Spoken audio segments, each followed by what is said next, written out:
Kasus ijazah Jokowi terus bergulir. Di Solo, sidang Citizen Lawsuit ijazah kembali digelar. Bagaimana persidangan ini bisa membuktikan keaslian ijazah Jokowi? Kita ulas bersama kuasa hukum penggugat ijazah Jokowi, M. Taufik, dan kuasa hukum Jokowi, YB Irfan, dan Guru Besar Fakultas Hukum Universitas Pelita Harapan, Prof. Jamin Ginting. Selamat malam, Bapak-Bapak.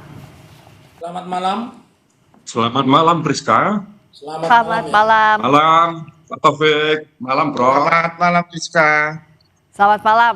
Saya mau tahu dulu dari sisinya penggugat, Pak Taufik. Sebenarnya kalau dari sidang hari ini, mengapa ajukan saksi juga ahli dan tadi kan ditunjukkan bahwa perbandingan dengan ijazah UGM tahun 1985. Tapi apakah pembandingnya ijazah asli Pak Jokowi bisa jadi pembanding? Karena kan belum ditunjukkan di muka sidang.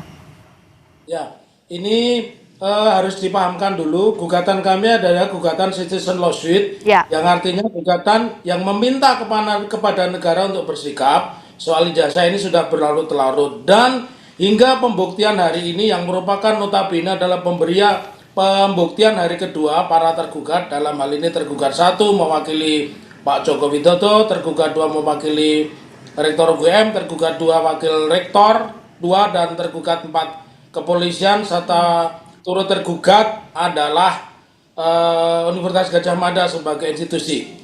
Sejauh ini mereka tidak sungguh-sungguh menyajikan bukti, jadi kalau lebih tepat mereka itu menyajikan narasi. Narasi itu didapat dari yang pertama, tergugat 1 itu menyajikan bukti surat tanda pengaduan polisi, ya. Jadi sama sekali tidak ada bukti fisik, baik itu berupa kopi ijazah, lebih-lebih asli. Nah, pertanyaan tadi, kenapa saya menghadirkan? Kan saya ingin menunjukkan bahwa tidak seperti yang dibilang oleh orang-orang yang selama ini mengatakan asli. Sudah diuji. Siapa yang menguji? Yang menguji adalah Pak Rujito. Pak Rujito ini memiliki kakak yang kuliah dan sama-sama tuh lulus tahun 85. Dan ternyata beliau juga pernah melihat ijazah yang konon, ijazahnya Pak Jokowi yang pernah diupload di akun X atau Twitter pada 1 April 2025 yang ditonton lebih kurang 7,9 juta, itu berbeda sama sekali. Lalu saksi kami yang kedua adalah Komjen Purnawirawan Polisi Ugroseno.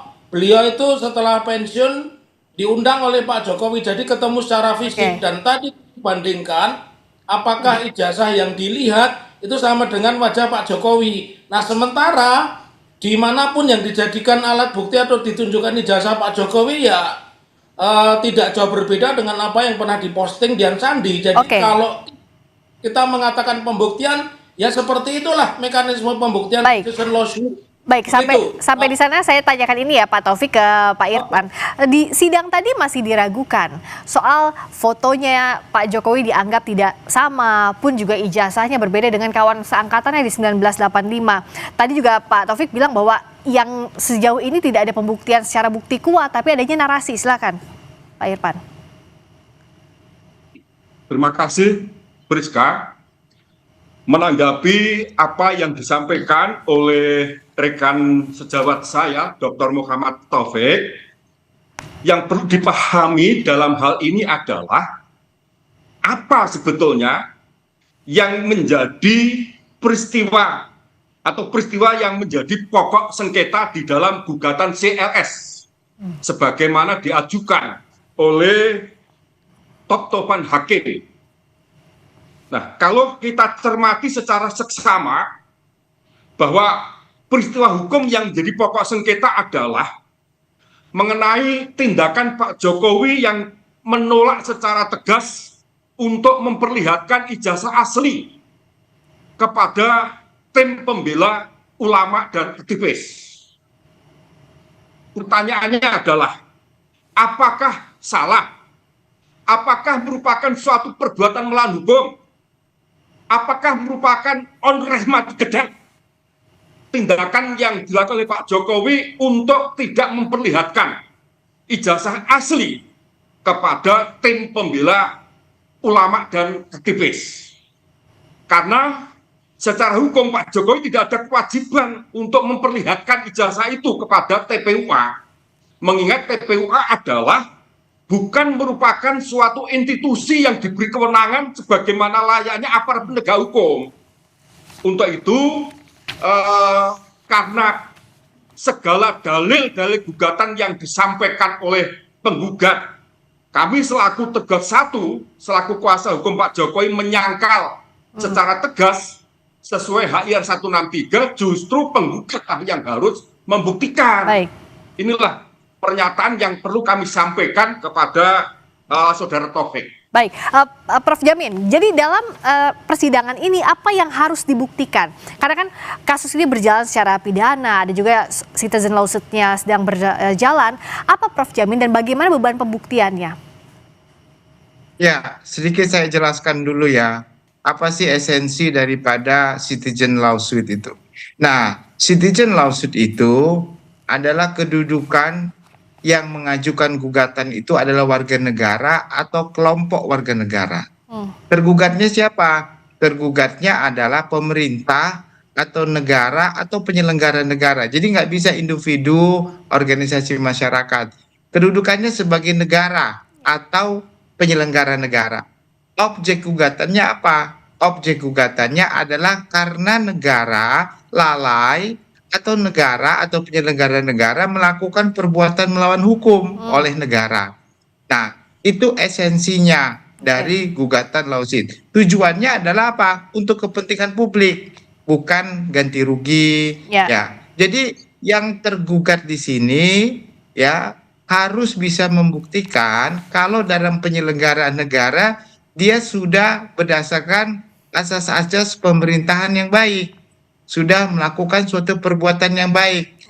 Nah, ini beda dengan kasus pidana tentunya, beda dengan kasus yang sebelum-sebelumnya. Jadi pada saat ini yang perlu dibuktikan oleh penggugat ini, ada enggak kewajiban dari UGM sebagai suatu lembaga institusi yang harus menunjukkan keaslian, atau Dirjen Dikti, atau orang-orang yang memiliki kewenangan untuk itu, apakah Polda, apakah Polri, bukan kepada pribadi Pak Jokowi yang bukan lagi sebagai penyelenggara negara. Nah, kalau dari Pak Taufik, karena kalau bicara soal gugatan lawsuit ini, sebelumnya kan UGM sudah pernah bilang, rektornya, bahwa ijazah Pak Jokowi menurut UGM adalah asli. Apa yang membuat Anda masih harus dibuktikan atau membuktikan ini di persidangan lewat gugatan citizen lawsuit? Ya, pertama saya koreksi dulu. Kita tidak menggugat Jokowi sebagai pribadi. Jangan lupa, Jokowi atau Pak Jokowi itu adalah entitas yang berada di Danantara. Danantara itu adalah lembaga negara. Jadi tidak bisa yang analisa mengatakan pribadi. Siapa yang menggugat pribadi? Lalu yang kedua, kami juga menggugat yang namanya Rektor Universitas Gadjah Mada. Kami menggugat Wakil Rektor. Kami menggugat Kapolri. Kenapa? Karena institusi itulah yang menyatakan mereka memiliki jasa sah. Bahkan kepolisian itu menyita di dalam proses pelaporan. Maka menjadi satu keanehan begitu. Kenapa sampai berlarut-larut bahwa negara yang seharusnya menyelesaikan isu tentang ijazah ini secepat mungkin, bahkan tadi rekan JB Irfan itu mengatakan akan meminjam kepada Polri, padahal Polri kami gugat. Jadi tidak ada lubang yang lolos yang lewat dari gugatan kami. Nah, tujuannya kenapa tadi menjawab pertanyaan Anda, selama ini hanya narasi. Misalkan Rektor itu mengatakan meyakini, ini kan bukan ajaran kebatinan, kenapa diyakini? Ijazah itu kan sesuatu bukti yang secara fisik maupun diuji dengan cara apapun itu kan satu hal yang mudah. Lalu yang kedua, kenapa hingga hari ini kepolisian tidak pernah menunjukkan, bahkan membuktikan pun tidak, alih-alih membuktikan bertanya pun tidak, maka makin meyakinkan kepada kita bahwa tidak ada yang salah dengan gugatan citizen lawsuit. Jadi itulah argumen kami, dan kami menjawab apa yang disampaikan rekan Irfan, bahwa di dalam gugatan perdata itu tergugat pun mendalihkan juga, itu bisa dilihat di pasal 1865 KUH Perdata atau 164 HIR dan 283 RBG. Jadi mendalihkan itu juga membuktikan, bukan hanya penggugat. Kalau begitu kan berarti gugatan kami ini kemungkinan besar dikabulkan. Begitu pendapat kami. Terima kasih. Pak Irfan juga apakah meyakini bahwa gugatan ini akan dikabulkan kalau tadi versinya Pak Taufik, dan dianggap bahwa pihak Anda sejauh ini lebih banyak melempar narasi terkait dengan pembuktian ini, tapi jawabnya usai jeda di Sapa Indonesia Malam. Kami masih bersama dengan kuasa hukum penggugat ijazah Jokowi M. Taufik, kuasa hukum Jokowi YB Irfan, dan Guru Besar Fakultas Hukum Universitas Pelita Harapan Prof. Jamin Ginting. Saya lanjutkan lagi Pak Irfan, dianggap sejauh ini pembuktiannya tidak memuaskan karena dianggap narasi-narasi yang disampaikan. Nah, dari pihak Anda bagaimana untuk meyakinkan ini dan menjawabnya lewat untuk menjawab gugatan citizen lawsuit yang dilayangkan oleh Pak Taufik dan kawan-kawan, Pak Irfan? Terkait dengan gugatan CLS yang pada saat ini sedang dalam tahap pemeriksaan bukti, pada tahap jawab jinawab kami sudah memberikan suatu tanggapan dalam bentuk eksepsi yang pada pokoknya bahwa gugatan sebagaimana dimaksud tidak memenuhi karakteristik sebagaimana gugatan CLS yang disebutkan oleh Prof. Jamin. Sebab kalau saya perhatikan dari peristiwa hukum yang disengketakan, ini bukan lagi mengenai tindakan pemerintah atau penyelenggara negara yang karena lalai memenuhi atas hak-hak daripada warga negara.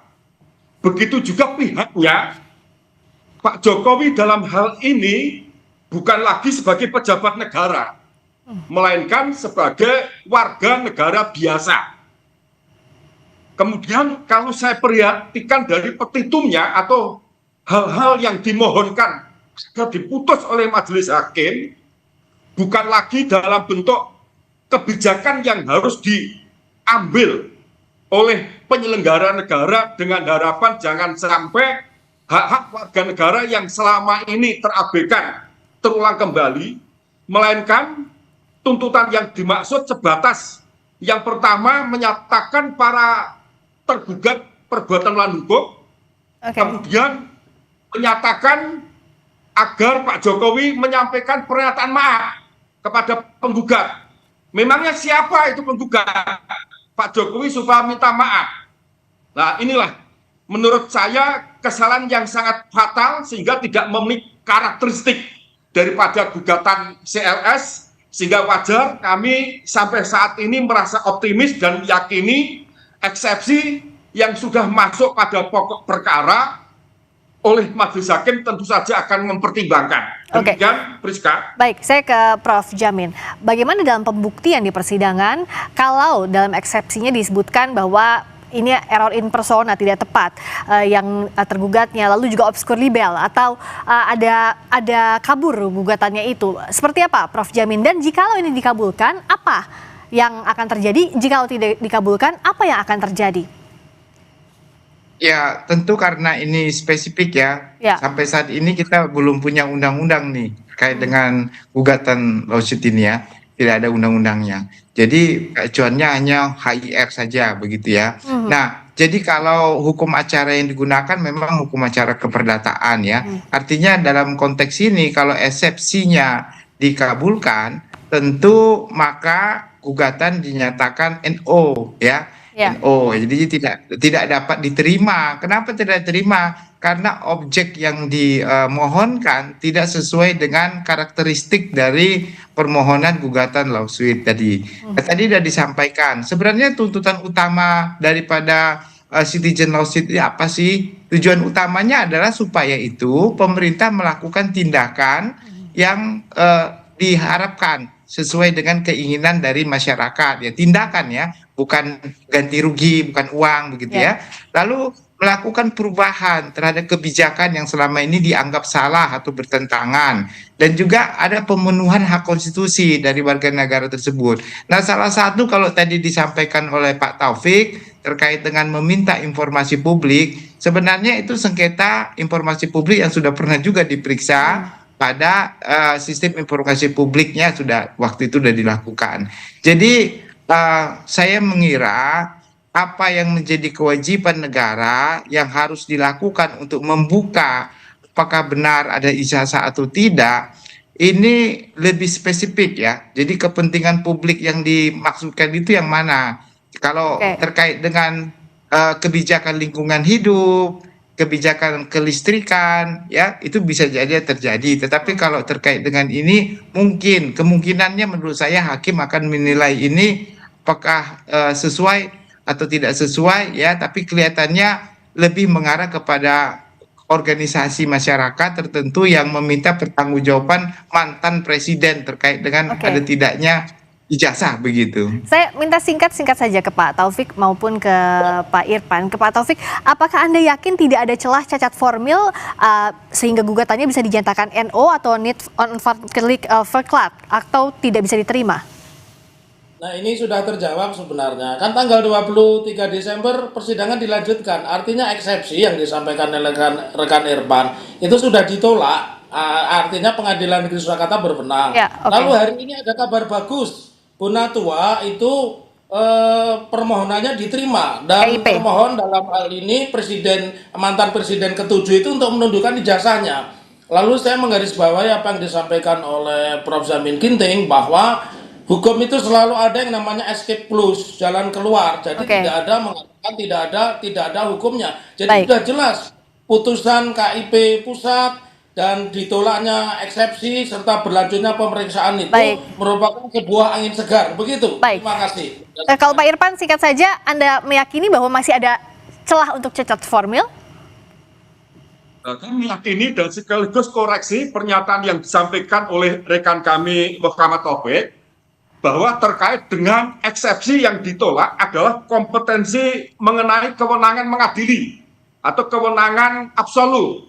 Namun demikian, selain kompetensi absolut yang pada saat ini telah dinyatakan tidak dikabulkan, masih terdapat eksepsi lain, yakni eksepsi obscur libel, kemudian gugatan tersebut diajukan masih bersifat prematur, oleh karena notifikasi yang disampaikan sebelum 60 hari itu sudah diajukan gugatan, kemudian gugatan tersebut menurut pendapat saya terjadi error impersona, mengingat Pak Jokowi bukan lagi sebagai penyelenggara negara, tetapi di dalam gugatan CLS ini ditarik sebagai pihak tergugat satu. Terima kasih. Baik, prosesnya masih berlangsung.